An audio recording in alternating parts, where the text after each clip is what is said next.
सरबराह हमास और अनमास इस्माइल हनिया की शहादत, बेटे और बहू का बयान सामने आ गया है। बहू ने वीडियो बयान में कहा कि इस्माइल हनिया की मौत को बाइस फख्र समझते हैं।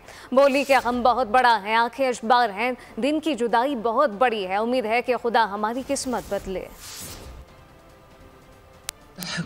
بركب المجاهدين والصادقين والميامين ليلتحق بركب أبنائي وبركب هذه الدماء الزكية، الشهيد البطل القائد العظيم الجليل.